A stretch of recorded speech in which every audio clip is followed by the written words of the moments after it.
Hey everyone, Chris here, and welcome to my channel. For today's 5 on Friday, I'm here to bring to you my anticipated releases for June. So Cielo here has helped me pick out some books that are coming out in June that she's really excited for me to read and wanted to bring to your attention. It's going to be interesting trying to do this with the cat. Y'all know how helpful she is. So let's dive into the books I have chosen. The first is The Other Side of Now by Paige Harbison, and this comes out on June 3rd.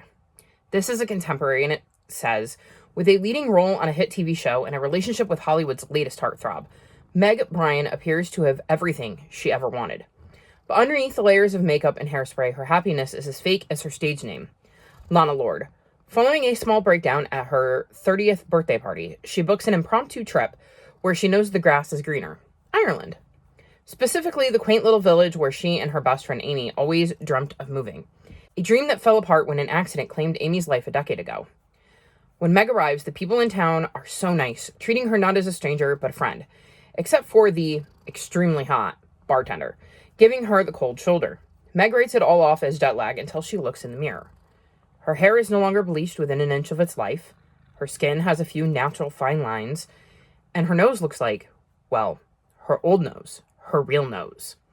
Her phone reveals hundreds of pictures of her life in this little town, with an adorable dog she doesn't know, with the bartender who might be her ex-boyfriend, and at a retail job unrelated to acting. Eventually, she comes to accept that she somehow made a quantum slide into an alternate version of her life. But the most shocking realization of all, in this life, her best friend Amy is alive and well, but wants nothing to do with Meg. Despite her bewilderment, Meg is clear-eyed about one thing. This is a once-in-a-lifetime chance to reconnect with her friend and repair what she broke. She finagles an opportunity to act in the play Amy is writing and directing, and as the project unfolds, Meg realizes that events as she remembers them may not be the only truth, and that an impossible choice looms before her. This sounded absolutely fascinating. I like the idea of it also playing with time a bit, with this like alternate reality, and I want to see how that works out. I'm curious to see the differences in our main character's life and how she realizes those differences, how we learn about those differences, and what she learns from this alternate reality. So very, very curious about this one. My next option also comes out on June 3rd, and it is The Friendship Fling by Georgia Stone. This is a contemporary romance that says, when Ava's flatmate challenges her to make a new friend, Finn happens to be in the right place at the right time. In exchange for his friendship, Finn persuades Ava to work through his London summer bucket list before he leaves the city for good. With every passing day, their fake friendship turns into something more. But the problem with summer is that it always ends. What if this last summer in London is just the beginning? I thought this sounded very intriguing. A lot of times when you get these kinds of romances, it's fake dating. And I was intrigued by the premise of they're not fake dating. They're fake pretending to be friends. And then I'm assuming a real friendship grows from that, and then feelings stem from that friendship.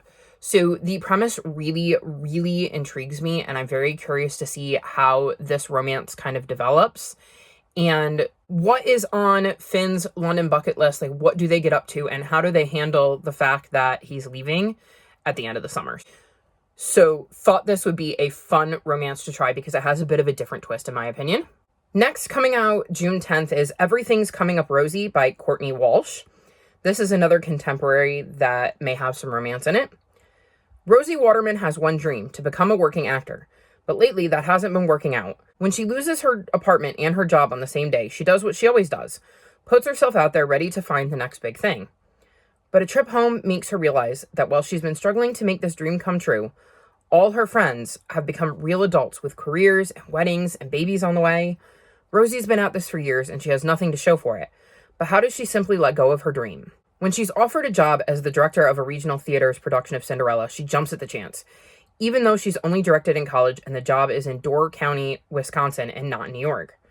She has no other offers, and at least she'll be getting paid to do something theatrical. But when she arrives, she quickly realizes that the regional theater is actually in a retirement community, and the actors are actually senior citizens with no acting experience whatsoever.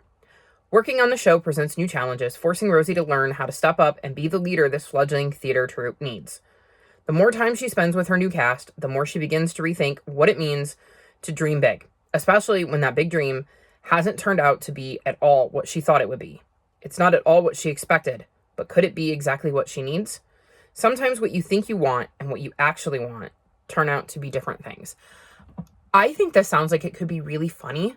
The idea of these seniors acting and having never done it before and kind of discovering whether they're good at it or not and how they play off of each other and learning how one puts a production together, I think could be really, really fun. I'm very curious to see what Rosie learns about herself through directing these individuals. And it feels like she could get really attached to this group of seniors and kind of maybe approach that like found family aspect or have at least some light vibes of that. And I really, really love that trope. So this just sounds like it's going to be a fun book with some self-discovery in it. And I thought it sounded intriguing. Then another one coming out on June 10th is A Most Puzzling Murder by Bianca Marias. This is a fantastical mystery, and it says, how do you solve a murder that hasn't happened yet? Destiny Whip is a former child prodigy, world-renowned enigmatologist, and very, very alone. A life filled with loss has made her a recluse, an existence she's content to endure until a letter arrives inviting her to interview for the position of Scruffmore family historian. Not only does an internet search for the name yield almost nothing, it's a role she never applied to in the first place. After she decodes the invitation's hidden message with ease, the promise of her family's secrets being revealed is too powerful a draw for the orphaned Destiny, who soon finds herself on Eerie Island. It's a place whose inhabitants are almost as inhospitable as the tempestuous weather. The Scruffmores themselves turn out to be not much better, a snarled mess of secrets and motives connected by their mistrust for one another. Their newly arrived guest proves to be just as much an enigma to them as they are to her. While Destiny slowly works to unravel the mysteries hidden throughout the ominous castle, she struggles to interpret disturbing nightly visions of what is to come. In the midst of cryptic ciphers, hidden passages, and the family's magical heritage and line of succession, Destiny is certain of two things. One of the Scruffmores is going to die, and she's running out of time to stop it.